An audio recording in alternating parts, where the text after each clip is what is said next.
Welcome to the Town of Richmond Water and Sewer Commission's annual water and sewer meeting for budgets. Any, I guess, public comments? Well, I would like to, on the off chance that anybody does watch this via MMC TV later, I'd just like to reiterate what was discussed last night, which people are less likely to look at, about the recognition of our water and sewer plant employees on the awards they've gotten in an extremely difficult time. I don't have the details. Josh, if you can, or Steve, if you can rattle them off. In the presentation. Okay, well then, stay tuned. Okay, yes, standing room only here tonight again, the annual meeting. So we begin discussion accomplishments. Oh, Morgan, of the past year. Sure. So Josh? I've got a enable sharing. I've got a PowerPoint presentation to share. It will go through all of the items on the agenda. What I'll do is walk through that section, pause. We can have discussion, questions, comments, and then we can move on to the next agenda if that works for the commission. That'd be great. Thank you. Okay. That way I'm not just talking for an hour. That's okay also, too. It's we did send invites to this out in the bills, right? We did what? We did send a note about this out in the bills, right? I don't know if we did.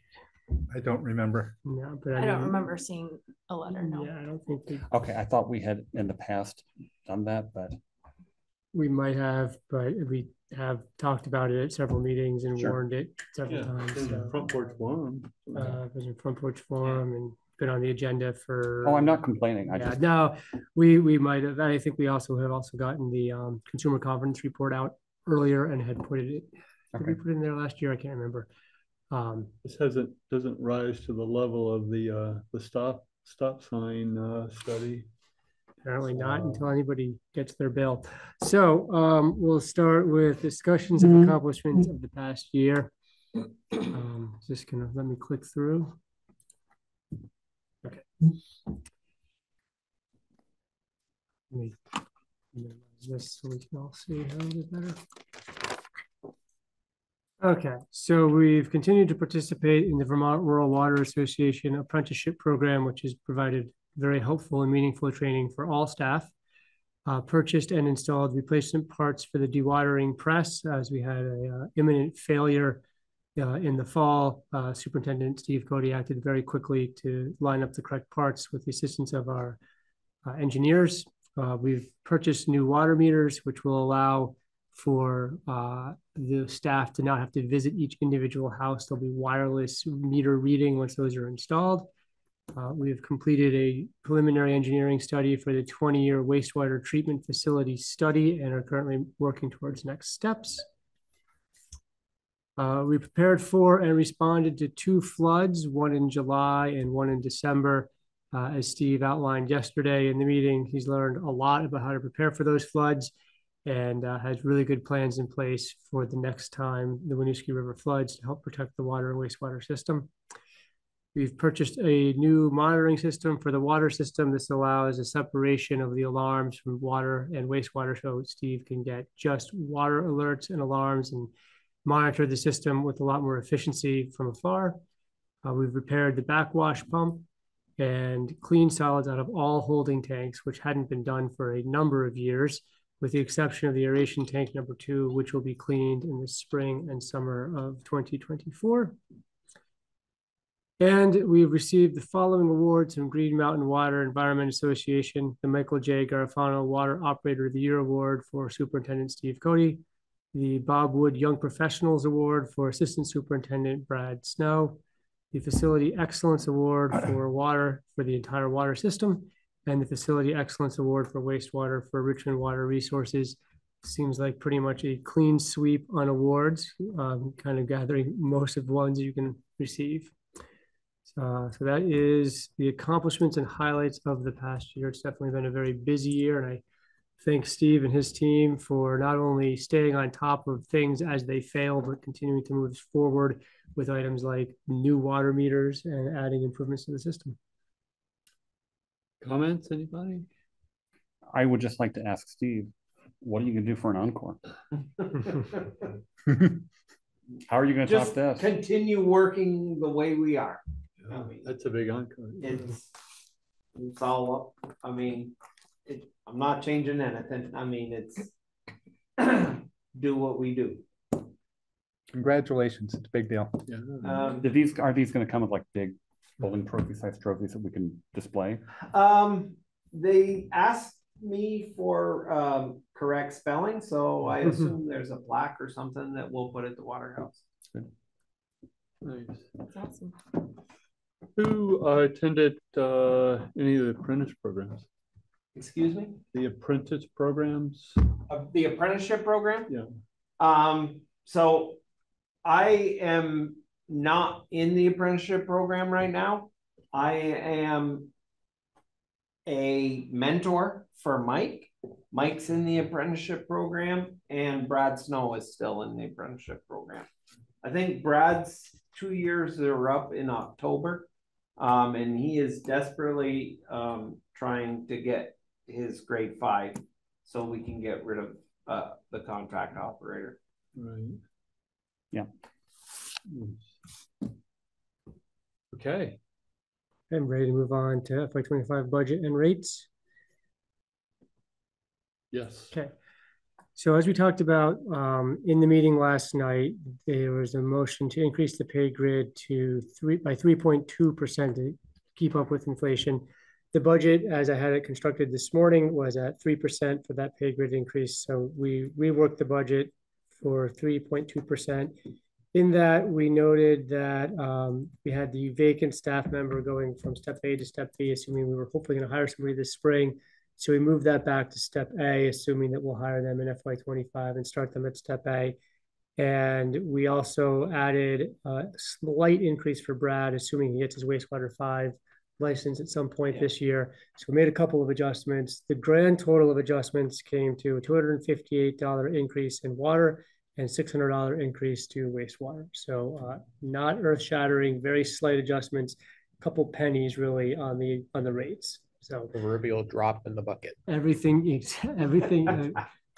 Very, that's a Bard bucket. phrase. You've stolen a Bard pun in a water and wastewater meeting. So the budget that you've been reviewing in the packet is very, very similar to what we have here tonight. Operational spending increased by $20,408 for water and $24,526 for wastewater. The fund balance and unrestricted funds are not utilized in the budget. In years past, you've utilized to offset rates, but some capital costs are coming from unrestricted funds and reserves, and we'll review that later in the presentation. We have a decrease in the use of septage revenue from $550,000 in FY24 to $500,000 in FY25. And we looked at that as far as looking at the actuals and where we think we're going to come in this year. 550 was probably over budgeting a little bit. And we have tried to increase the use of septage. There's a chart later on that shows we've had historically under budgeted, and we've grown to try to get a more realistic estimate of what that's going to be to help offset rates year to year. Interest rates have continued to stay fairly high. We have also continued to keep some money in the bank. So we increased the estimated amount of water interest from $6,000 to $11,100, and in wastewater from $14,000 to $25,900. And that also, again, lines up more with what we're seeing as a projection for the FY24 budget actuals. Some notable increases in water and wastewater, increased health insurance due to change in staffing, resulting in change in healthcare programs that are selected. In water, we have an increased contribution to the water capital reserve from $0 to last year to $10,000 this year. In wastewater, we added a line for contracted operators to pay for the licensed wastewater operator at $41,340. Now that will go away if and when Brad Snow obtains his class 5 wastewater license. Then it will cease to need a contracted wastewater operator, and then it'll sort of offset with increased wages. A notable decrease in wastewater includes reduction in biosolids chemicals from 98,100 to 70,000, and a reduction in biosolids disposal from 160,000 to 150,000. We found some efficiencies in purchasing and distributing the biosolids chemicals. And looking at the actuals, I think we might have over budgeted for biosolids disposal based on some increases that we knew were coming last year. But as we looked at actuals, those are down. You have more? Yeah, go ahead. If you want to jump in. The other thing that I will say is with the new press parts, we're actually not paying for water to be transported. Good point. It is a much drier material. So it's just going to reduce our costs. Fewer loads. Huh? Fewer loads. Yeah. Well, not so much fewer loads, Lighter. but a full load is lighter than lighter. Okay. For. I was thinking if you squeeze all the water out of it. No, I'm sorry. Well, I'll shut up. Yeah. We're throwing away less water, which is less weight. Yeah. Less loads, less money. We're not paying to get rid of the water. And some of these notable decreases are also from buying larger bulk. Right. So the chemical thing, yeah, we've switched from buying in 55-gallon drums, which we were like one of the only places in the state still doing that.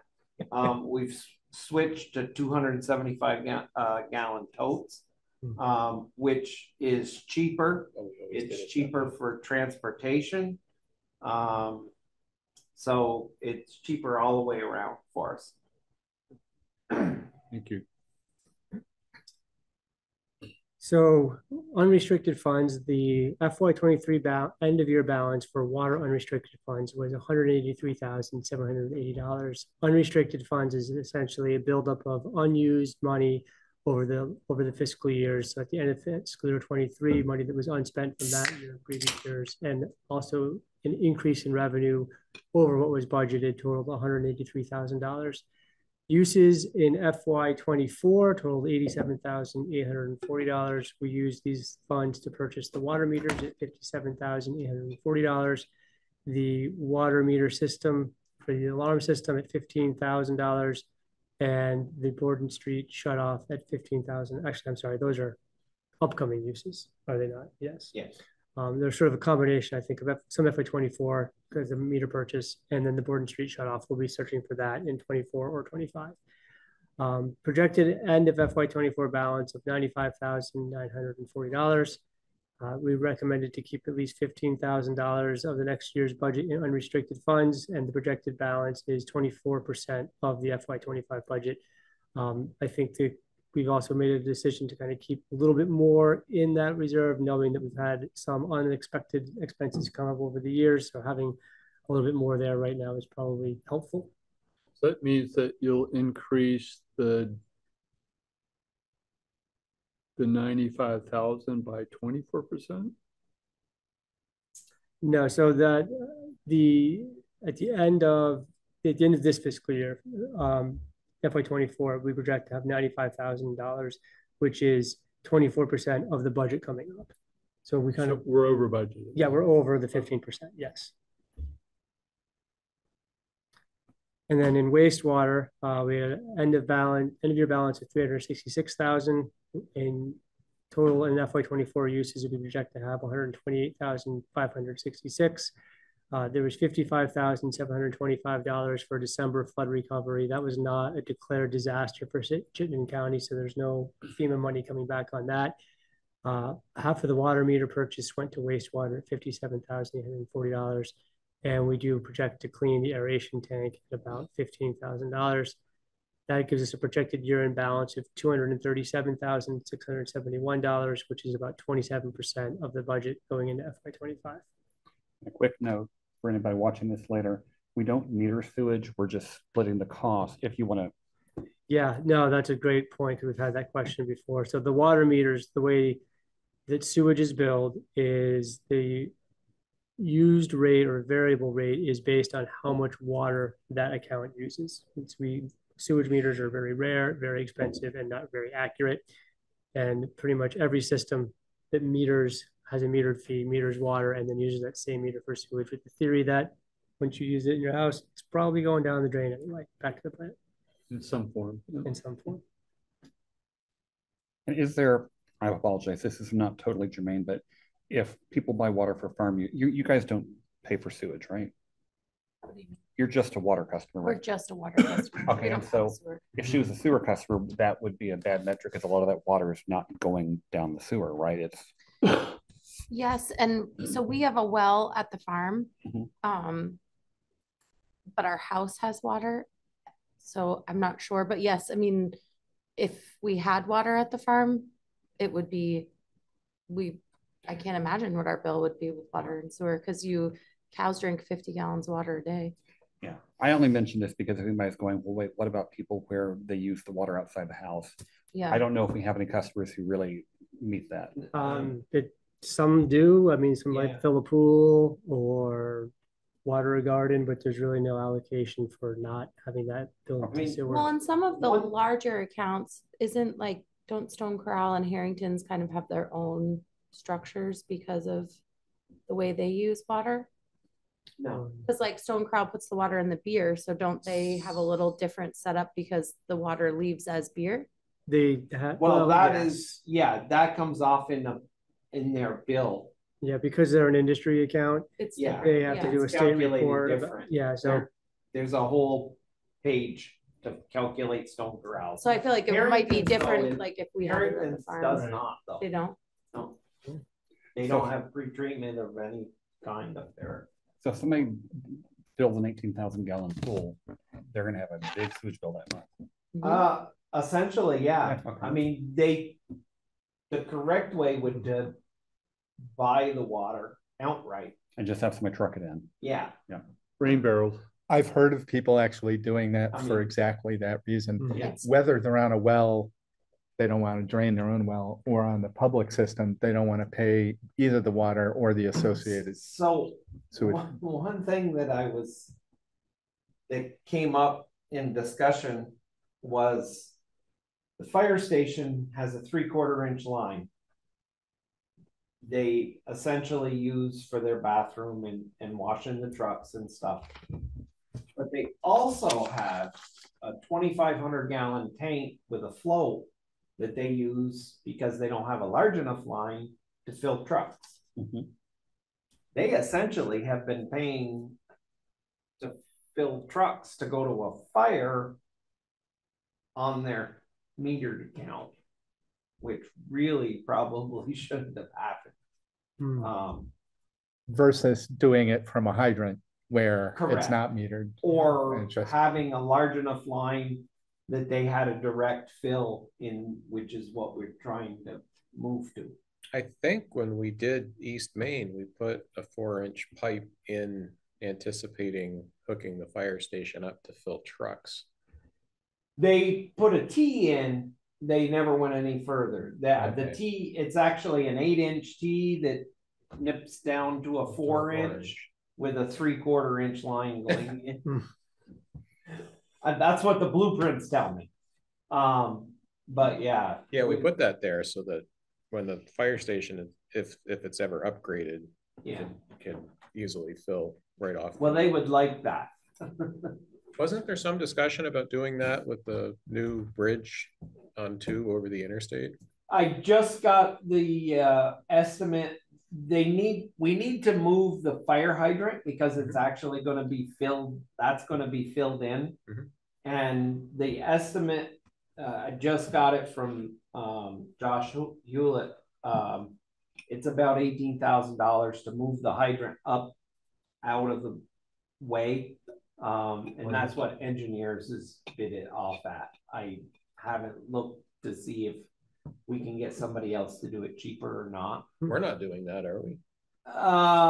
We are, we are the price responsible. falls on us. We're responsible for the structure. So even elevation of like with the valves or the Yeah. manholes, the town signed an agreement to the commission before the project started that we're responsible for those structures and the cost of that. And then that got bid through their bidding process with the contractor. So there's a separate agreement about Okay. those payments.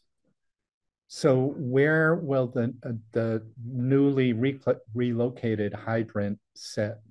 The new hydrant, if we move it, it would set right on the edge of the parking lot. And it would have two, you know, those yellow piers to protect it from getting hit. On the west end of the parking lot? Just up from where it is. Okay. Instead of being down over the bank, Yeah. it would be at the top of the bank where it would get more use. It literally has never been used because they don't want to go down over that steep bank. Sure. Which the steep bank is not going to be there anymore. There's going to be about 4 feet of fill there. So my question is then, would they use the newly located hydrant to They fill the could. trucks? I mean, they could. Because my other thought is they could, you know, you see this in urban settings a lot where it's literally the hydrant is a standpipe sticking out of the building. And it's like, just there you go, which is another option to avoid that. I don't know if that renders the extra tank in the building moot because there's enough. I would have to discuss that with Dennis and see how, but. Okay. Well, we've gotten a little, I just was asking about. But it is something that we have to deal with because you know, there literally is going to be about 4 feet of fill in that area. Right. So, but to return back to this. We have unrestricted funds to help pay for that. Well, so good. It does. But it's like way nice in the slide. But to go back to the question, metering sewage. As you said, that's where we started. That's where we started. It's expensive and extremely inaccurate to meter sewage. One other thing that we should just mention in passing is it's anticipated that when we get the new meters, these will be smart meters, which will result, correct? Yes. Okay, you give me this eye roll and I'm like, no, they are. But it'll be cheaper to read them and it'll be more accurate and it may result in an adjustment up or down. Yeah, they estimate that the bills are gonna be a little bit of a shock for people. I mean, when these meters read to the hundreds of gallons. Is the meter that we have a smart meter? No. It's not? No. I mean, it's the newest of the meters that we have in town. Ours, it definitely, the one you put in read more like if you look at our bill prior to when we put that new one in. Yeah. It reads more water usage without the leak. It reads more water it's a usage newer meter than the original one did, but the original one was like old. So I didn't know if it was one of the smart meters. Ours wasn't like crazy. They estimate that after 20 years, the meters lose about 20% accuracy, which is about what our bill went up to the customer's benefit. We have meters that have been in place since the 70s. So better move along here. There will be with the new meters an adjustment period that people are going to have to be aware of.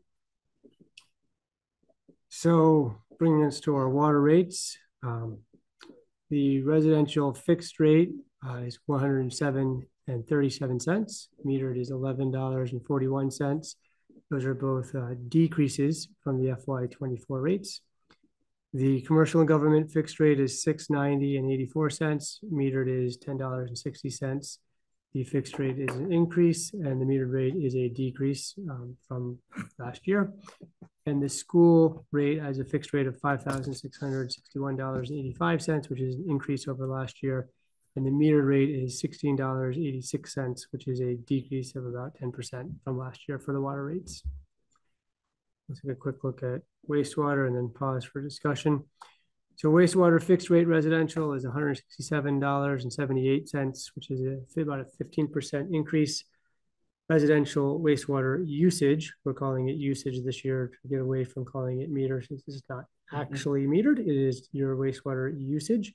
That's $17.90, which is an increase of 20% from the previous year. Commercial and government fixed rate is $414.17, which is a 31% increase. Usage is $16.62 per 1,000 gallons, and that is a 20% increase. The school fixed rate has about a 40% increase to $4,293.66. And the usage increase usage rate is $12.79, which is about a 20% increase. I think I have my charts next if you wanted to get into that. So even though there's a decent amount of increases, it's helpful to look at some of these charts when you look at residential and commercial fixed rates. So for instance, the water line was slightly higher back in FY19.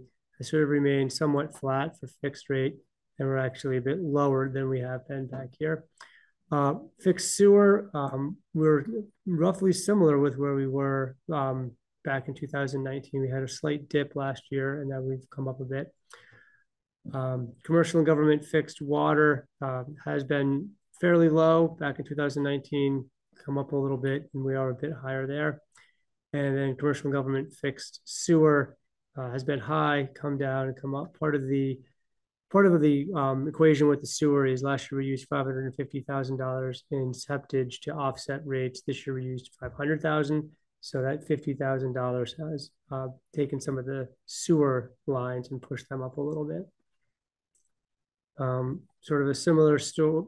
Sorry, this gets a little bit off here. In residential and commercial metered usage, so you have the residential metered water. Again, it's fairly flat, a few peaks, but we're actually a little lower than we were about 5 years ago. Commercial and government metered water, again, somewhat slightly higher, but if you look, there's some peaks and valleys over the years. Residential sewage and commercial and government sewage sort of have started high, come down. Now they're starting to come back up a little bit.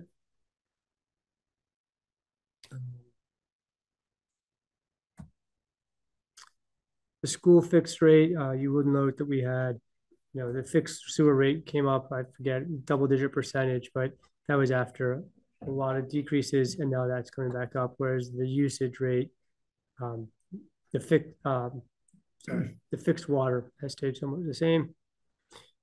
And then we look at the school metered rate. Again, there's been some peaks before. It's come down a little bit for the water, and then the sewer, again, we see that dip, and then it comes back up again this year.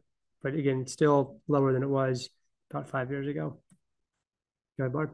So I don't mean that we should engage in this exercise, but it would be sort of interesting to compare 19 to 25, because when I just scan across the charts, the points of 19 and 25 look pretty similar everywhere. So if you look at it over that 6-year period, there's some ups and downs, but compared to inflation, it's a lower net percentage increase than almost anything. I don't know if that's good news for 25 or bad news for 19. We'll go with good news for 25. So one other that's kind of interesting to look at is this is our septage budgeted to actual. So the blue is budgeted and the reddish orange is actual. So in you can see in FY20 and 21, we really under budgeted, and usage, the actual really shot up. So in these areas, and then in FY22, we started to budget higher and came in a lot closer to where we were on the actuals. We may have overshot based on the numbers where they stand for FY24. We don't have actuals yet for this year. That's why that's not filled in. But due to looking at the actual receipts now, we've budgeted that down to 500,000 from the 550. But there's been a conscious attempt to try to get that about right. Do you think that's going to be close to 500 this year, though? That's what we've been. Right now, it will look Yeah. in. I mean, we're this month we're really high. I mean, because everybody else is out of commission. Right. Montpelier is coming back online tomorrow, though. But I mean, we've had 7 days of 50,000 gallons or more a day. Oh, so I mean that adds up quick. Strong finish. Bart? Morgan, it seems to me that 22 and 23 are about where we want to be. We want to slightly underestimate our revenues, because if we overestimate our revenues, it potentially leaves sort of a hole in who do we go to other than the ratepayer and customers. Right. And that was the thinking way sort of back what we when, like it's excess receipts that you then can do something with, but you don't rely on them. And I appreciate why we've made the change, but it would seem to me we want to avoid the actual being less than budgeted by any noticeable margin. Yes. If you made that adjustment, though. going Part down of a it's little we'll bit. see, right? Yeah. It might be worth looking at after year end to see how did we end 24 actual to budgeted. Yeah, and we'll have that. Certainly, we'll know that number by late July. I mean, yeah, we have 2 more months essentially. It ain't over till it's over. Yeah. I heard somebody said that once. So that concludes the look at the budget and rates. If there's any other questions, comments? Oh, it looks great. Great graphs, by the way. I like. I like all of. I like your color pick.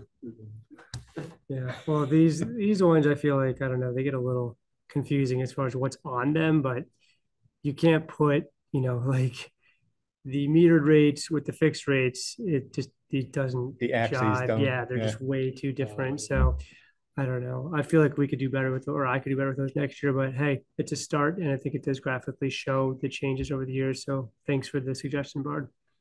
Yep.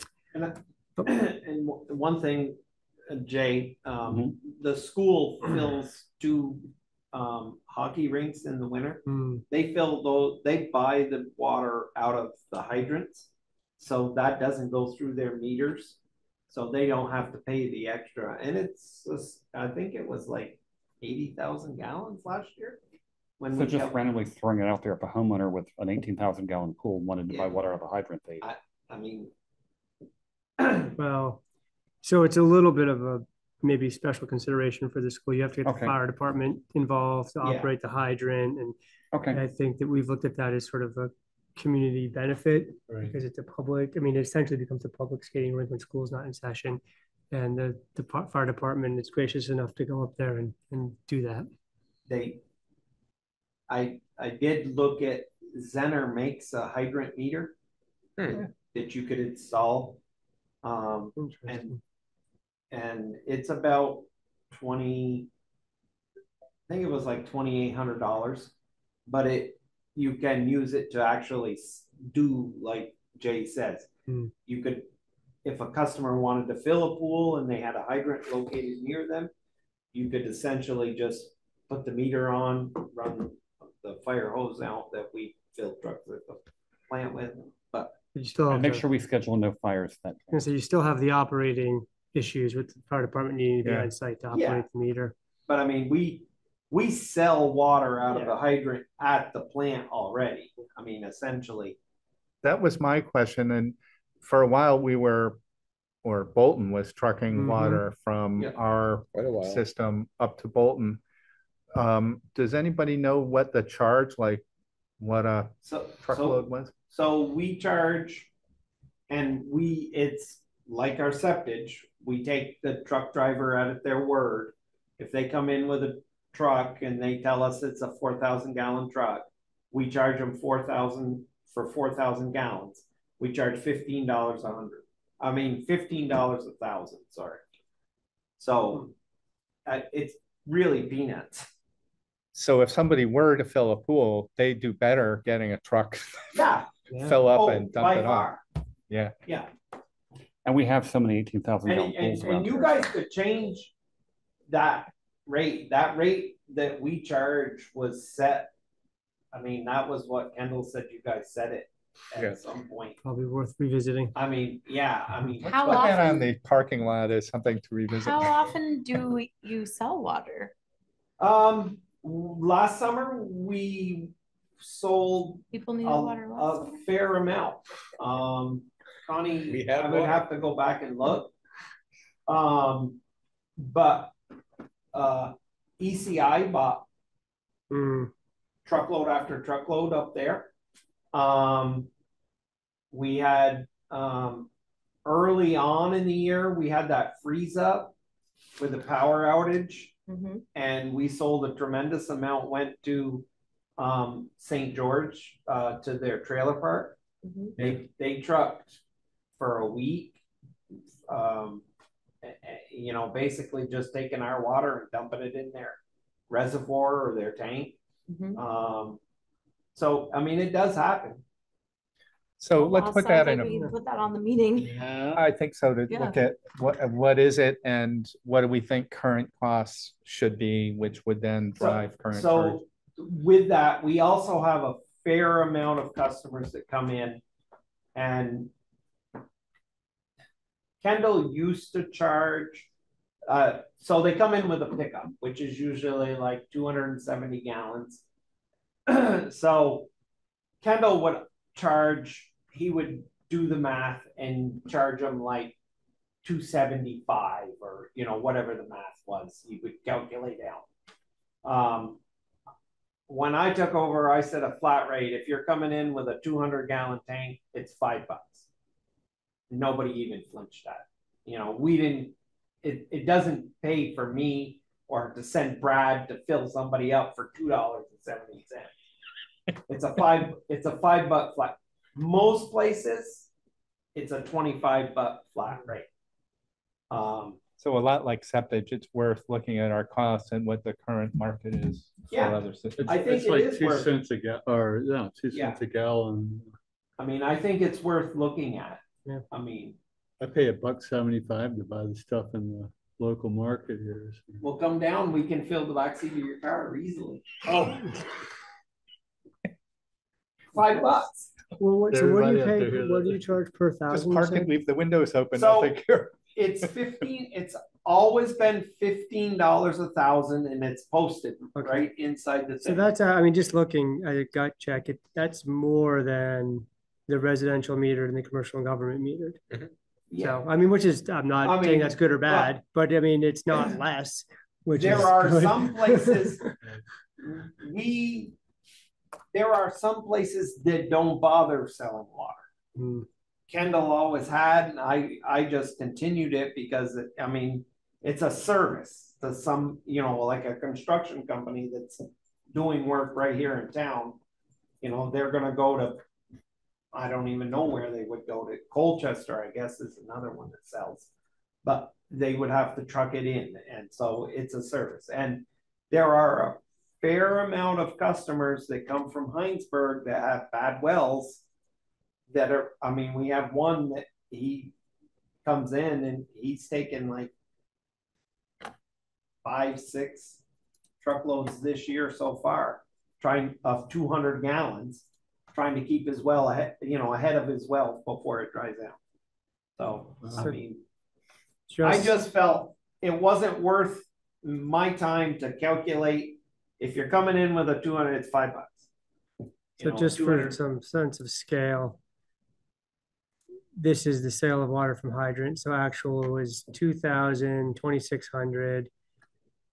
So we're, you know, not talking septic numbers here, a couple $1,000. No, but could we make a couple more thousand potentially? But again, it's not $500,000 septic money. Good point. No. I mean, it is small change compared to what we get for septic, but it is a service that I think is worth. It's like, you know, we take campers waste. Yeah. We always have. Somebody, you could just drive your RV up and offload the black water directly to the plant. Yeah. Huh. Who knows? Yeah, it's $5. I did not know. It's $5, and that's $5 foot long. no, but it's always been. That's what it was. We didn't change it. $5 camper. It was always, there was a sign there. I mean, Tell cousin Eddie. I was in Giro's getting parts fixed for our press. A guy stopped. He came in. He's like, I just came up from down south. He's like, I'm trying to find a place to dump. And they're like, well, there's no place in Heinsberg. And I'm like, oh, you can come to Richmond if you want. And he did. You know, it was $5. So. People actually stop, I would say, multiple times a summer at the farm and ask if we have a dumping station. And I'm like, no, get the fuck out of here. Like, what do we look like? well, look, they do. They ask, and I'm like, no. But I feel like that's really good information because I can send them down the road. Yeah, I had sure. no idea. Actually, the guy that apparently there's an app for people traveling. Yeah. And he's like, I'm putting you guys down. Nice. Next to the Tesla charge station. Yeah, we don't get, I mean, that's even less than the you know, customers that come in for that. Yeah. But, you know, it's a service and it's easy. Yeah. They just pull right up Yeah. and dump. No, that's good. And they're doing all the work, though, right? Yeah, pretty much. I mean, we pop the manhole, we dump it right into a manhole. The Cousin Eddie jokes are waiting. All right. So any more on budget and rates? Yeah, we went over all this pretty well in the last month or so. Meetings, 2 months of meetings. Yeah. Nobody has stepped up to complain, not complain to. No one's had many questions this go around, unlike last year. All right, so we'll go to near-term projects.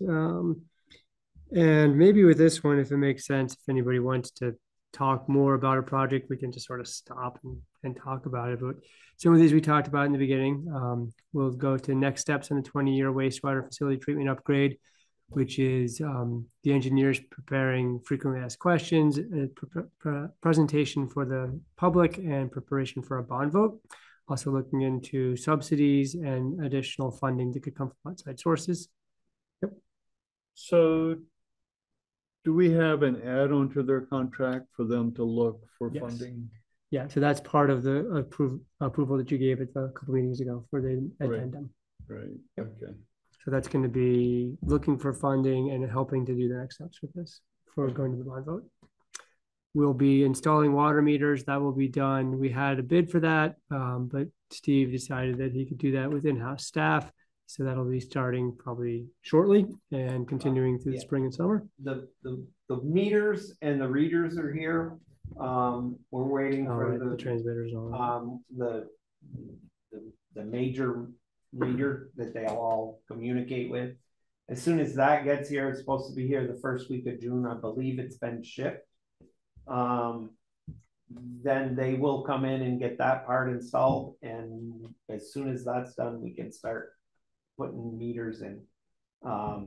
We have, if you walk into the treatment plant, there's a bulletin board with every account set up on there right now, and it's a checklist of, you know, it tells us what we need for the account, which type of meter. And we're ready to go as soon as we can make calls or talk to people and get the priority list starts with the 10 failed meters that we have in town, and then goes to the large users. You know, we don't want to wait until fall to try to change the schools meters. I'd like to do that in the summer when we don't have so much, you know, when we can work around with them. When does school get out? I have no idea. It's Juneteenth time. Yeah, June 18th, I think, is the last Really? day. Yeah. Wow. They were gonna have to go past that, and then they decided they weren't because of the holiday. Part of the reason I marvel is because when I was a kid in Virginia, there were two things. One, we didn't have all these week-long breaks during the year. We got Christmas. And the other was King's Dominion and the amusement parks would have had kittens if we didn't finish schools by Memorial Day, because that's their entire workforce.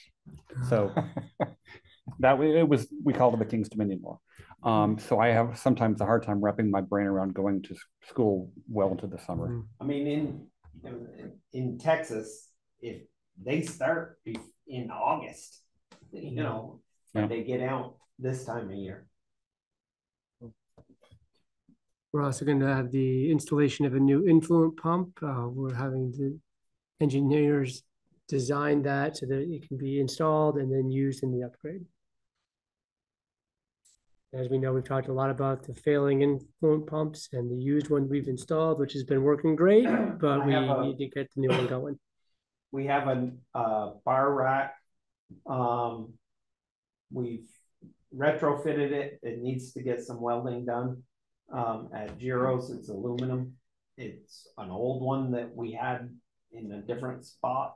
Well, it was supposed to be in a different spot in the plant.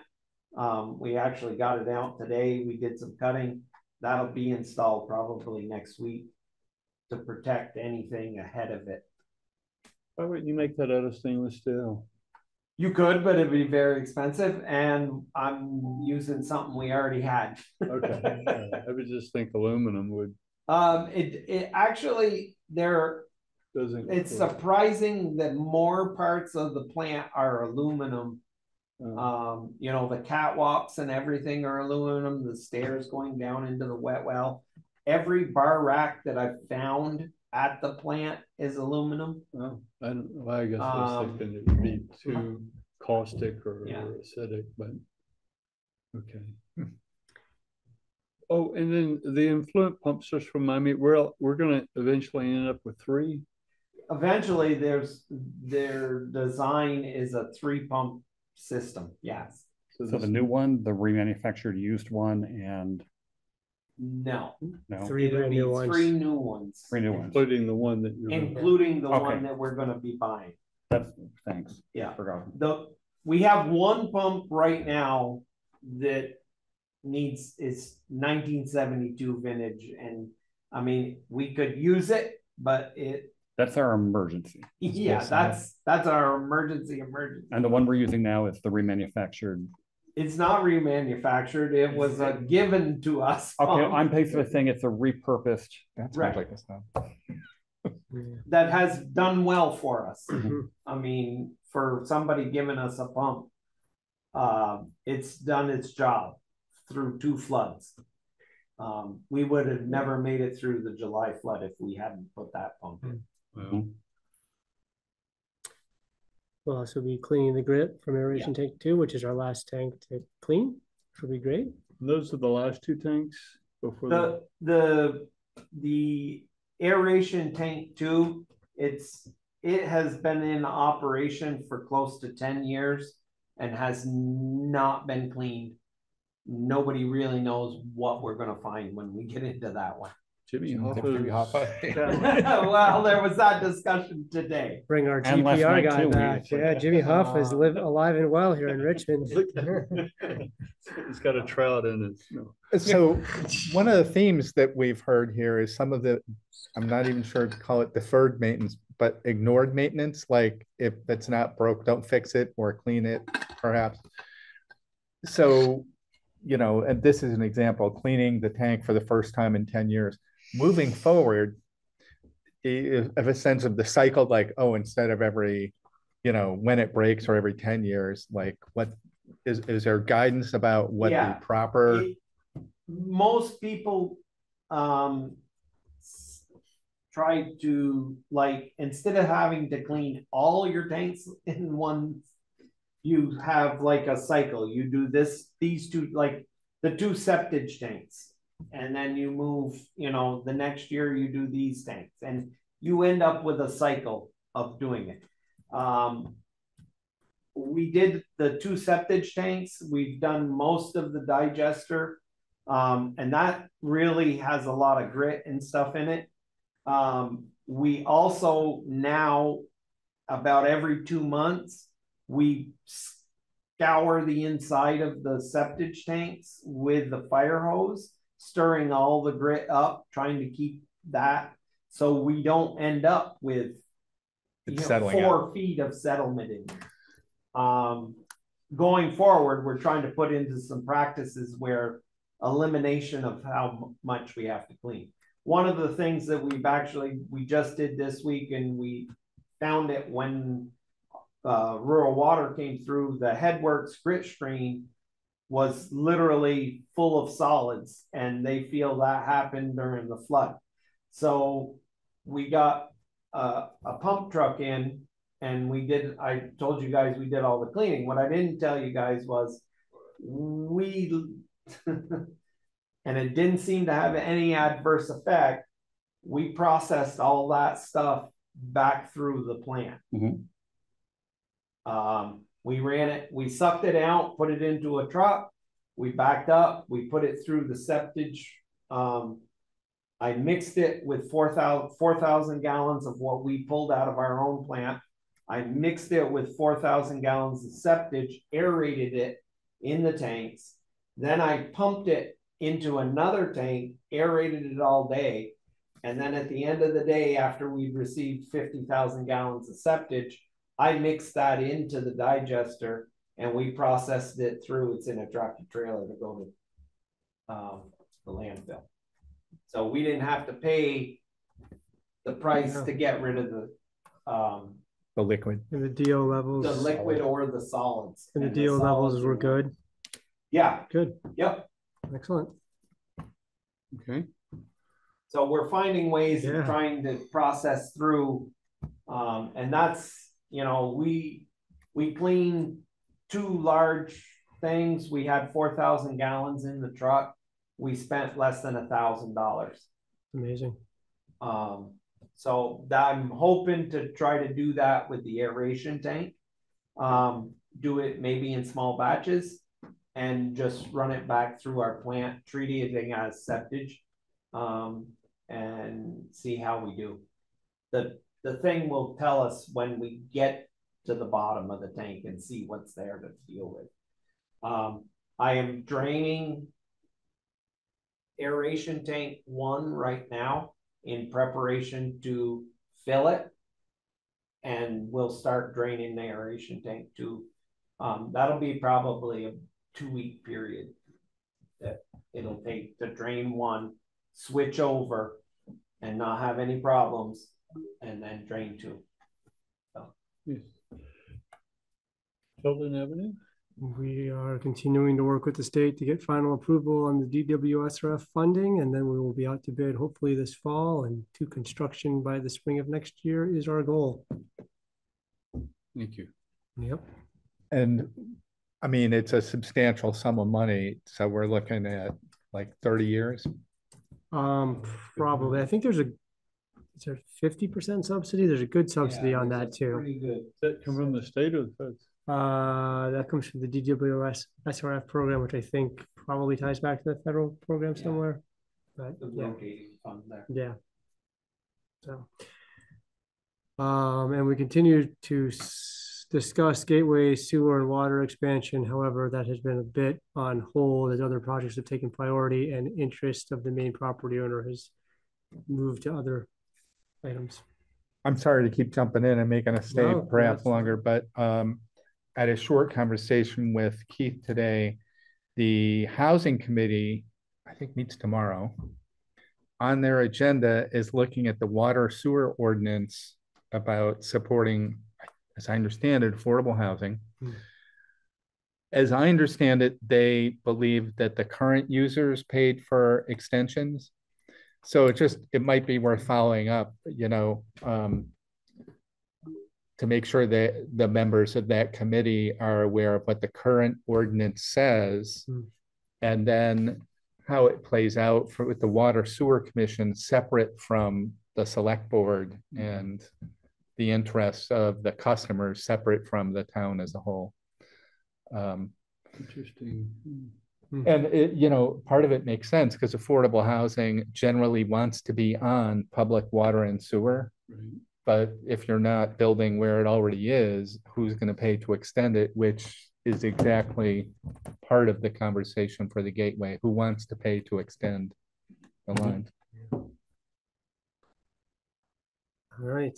Then looking at financial impacts of previous capital projects. So these are loans that we're still repaying. In 2006, there were treatment plant upgrades totaling $3,740,000.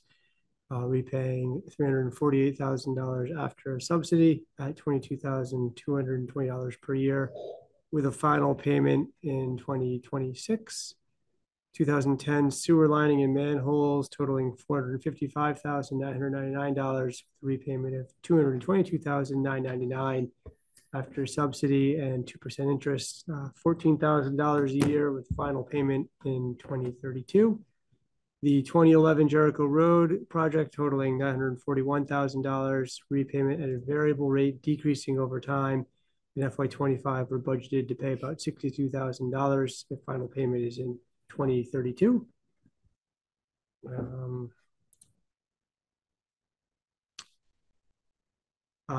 2018, we had a planning project of $120,810 at 0% interest that gets paid back as $12,800 $81 per year, final payment in a couple of years in 2027. 2016 East Main Street project totaling 1.2 million, repayment at 25,140 per year with a final payment in 2047. Then we had some more recent projects, the 2020 Bridge Street Waterline project. This is for the Upper Bridge Street and the bridge crossing totaling $789,228. There was a 50% subsidy on the bond. Payments are $9,865 per year with final payment in 2060. So there's 1 year, 30 years out. 2022 Bridge Street. This was sort of finishing the middle portion of this project. Total of $400,000, 75% subsidy on that bond. It was a good year for subsidies. Payments of $2,500 per year with final payment in 2062.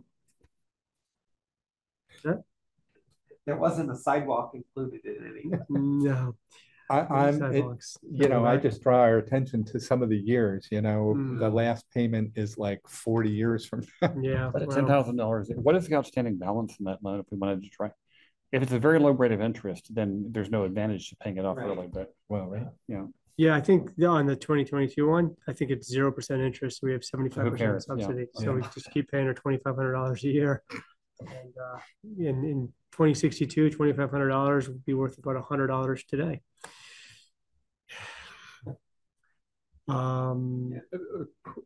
Just maybe it's more of a comment when I think about looking at all the loans. I was just looking for this. I know you've emailed out spreadsheets of all the different loans, and what is our total long-term liability right now? I mean, as a ballpark, do you have any? I don't have a total of all of them. No, right? Not on me. We could find that out. Yeah. Well, I can't help but to, as if I was a business person. You're like, okay, we got all these different loans, and now you've got this 20-year upgrade, which is going to dwarf everything put together. And so it should probably be part of the FAQ as we get towards that bond vote. Yeah. It strikes me, and this is awkward, that being an enterprise, not a competitive capitalist business, we're sort of, in a sense, not competing with anybody. And we have a customer base that is here. It's really about how do we manage revenues, expenses, and borrowing in a responsible way, right? Yeah, that's right. And that's we are, all our shareholders show up to the meetings here to let us know when we're going astray. But it's just a lot of just a thing about that, especially when you see 2062. Yeah. We've got one more to talk about, the 2014-15 water storage tank and chlorine project, which I think we'll be talking about a bit more here over the next few months. $1,575,000 bond at a negative interest rate, which was actually restructured a few years ago to have zero interest, but they figured out the payment so that we weren't paying anymore, but just a flat payment fee. So final payment in 2048 at $37,705 per year.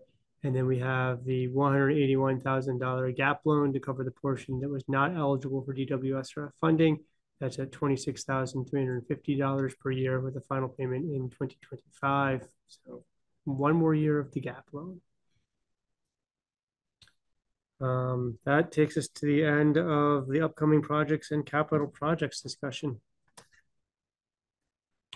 Unless there's anything to circle back on. Okay. So next on the agenda is consideration of approval of the FY25 budget and rates. So we've reviewed the budget. Would you like to see the actual Excel presentation of the budget before you vote, or do you have enough information on previous meetings and what we presented tonight? I don't particularly feel a need to see it again, and if people watching this later want to see it in detail, it's available on the town website, correct? Yeah, we'll put it on the website. I think that's a good point. Along with the rate sheet. Yep. Okay. We need a motion. We need a motion to approve FY25 water and wastewater budget and rates. This is Bart, so moved. This is David, I'll second. Discussion? Or no further discussion? Calling for a vote. J.I. Bard, aye. David, I. Aaron, I. Morgan, aye. Motion passes. Flying colors. Okay. Thank you, Josh. We have Yeah. one more section to just go. Just a reminder of open seats on the Water and Sewer Commission. There are 2 one-year terms on the Water and Sewer Commission reserved for customers of the Water and Sewer Commission. And there are 3 seats that are filled by the select board. So With select board members need to send in the letter. no, I did no, just you for the did. hell of it, Yeah, but- no, the board will Oh, that's ultimately discuss and appoint select board members. But thank you for your letter. It's good to know that you're actively interested in the most Well, exciting Duncan job in kept government. reminding me, it's like, okay, here. Everybody just put on his mass email list. And letters are due by June 1st, so we can discuss them at the Water and Sewer Commission and then go to the select board. So I don't want to put you two on the spot. I'll but- play again, but I do just have to need to write a letter. Okay. We have a letter from Morgan already. Okay, So, so barring a tidal wave of interest from other people, yeah, we have 5 seats ready to fill. it seems that way. How old do you have to be on the board? I don't know if it stipulates in the statute, but you do have to be a property owner. So Gavin's not eligible. He doesn't even live in the district. Dude, I know. He practically lives at Volunteers Green though, during baseball season. So maybe he could get sort of like the restroom exception. Because we could sell him the restroom, then it's his problem. Yeah, please don't sell my son the restroom. You can have all of this for only $1. Yeah. Dad, look what I bought. Oh God. Concession right Yeah, there. that's worse than buying gummy worms every day. Open seats. Okay, we did that. And then just a final note that we have some of the best drinking water in the state, as noted by the 4 awards that the facility and team have won this year. Their staff does a great job. They obviously take a ton of pride in what they do. They keep the system running very efficiently and very good communication with the public. So thanks, Steve and Brad and Mike and our certified operator, Nate. You guys have had a very challenging, I think, 18 months and risen to it and then some. Yeah. I mean, Now about the t-shirt sales, monetizing this, selling t-shirts to people in town who want to show their pride. yeah, Are we still on board for that? I don't know. No, I haven't done anything. Because if we wanted to do that, there's sites you just upload your art and people Yeah. order directly from the site. What does it say? Richmond, our food doesn't stink, or? Well, I mean, that's an idea. People would probably buy that. I feel like there was an idea a couple meetings ago. I forget what it was now. But you there guys was do have, something that you came do out. have a logo that you use when you buy shirts. Yeah. Do you have that as a We file? actually Delete the trout. There's trout on it? The trout. It has trout. We thought about removing the trout now. Or I think you should put the brown church in a water droplet. Well, there's a good one. Oh, yeah. There you go. or show it flooded. Maybe we should have the Design at contest. the 4th of July time. Maybe we'll have a Rebranding kids, contest? well, like they do for Green Up Day. They have kids make a thing. Maybe we could get some ideas that way. I think baseball hats. Yeah, that would probably sell. People, Yeah. there are people who never go out without a baseball hat on, like you. Yeah. I have to wear this one because we don't have them. Yeah. Oh, there you I'm go. gonna bring you a farm hat. I think Oh, we I like should the farm hat. contemplate water sewer hats. Yeah. We could soon have Comfort Canine hats and t-shirts. So hat on the water. I and don't know if sewer. y'all noticed who were at the select board, but Jack Lynn has been wearing lately I was there when the bridge was out. Oh, I didn't notice it last night. Is that what Yeah, it remember when we was? had the local motion, people doing a Yeah. ferry across the Winooski? That's my first year that I moved to They Richmond, sold a ton 2018. of those shirts. For a while did. they were like all over town. I was here when the bridge was No, out. Bridge Mike. was, Does Jack say both times? It could, he's old enough. He'd appreciate that, that's why. grandparents met when the bridge washed down Oh, in yes, good story. 1927. My grandfather was working the construction, and my grandmother lived on the other side, but worked at the baker. So he would building. carry her across the river. Well, they had a trolley that they would hand Suspended. pull people across in. Oh my gosh. And she was coming across every day to go to work and would go back at noon. And my grandfather kept asking her out, and she wouldn't give him an answer. So one day she's halfway across. And no, that is exactly what happened. He left her in the middle at lunchtime until she agreed to go out with him. Vermont. Did she go out with him? Yes, they had 13, they had 13 children. Oh, wow. Happily married. Yeah. That's a great story. Yes. And there are, when I am buried in the cemetery up at Holy Rosary, up at the Holy Rosary Cemetery, there are 7 generations of my relatives up there. That's cool. And is it A real Cody or Vermont. Cote? Okay. Cote. With or without an accent mark. Both accent, agu and circumflex over the O. And do you speak French? No. To my grandparents, Chagrin? Chagrin. yeah. My mom was Irish, and she did not allow my dad. My dad spoke fluent French, and on my dad's side of the family, it was all French Canadian. But that was not allowed in an Irish household. It's like Ron Paquette talking about they all grew up speaking French, but none of his kids. Really? Yeah. I mean, I can remember in the 80s when you had to speak French to be a member of the Winooski Select Board because the meetings were held in French. There's a thing. Were you related to the Winooski Codys? No. Cotes. Well, they were Codys, so no, you're right. You're Cote. Mr. Chairman, I move to adjourn. A second. I will second that. This is Bart. Okay, discussion or no discussion? We have a vote, calling for a vote to adjourn. Say no. Bart, aye. David, aye. Aaron, I. Morgan, aye.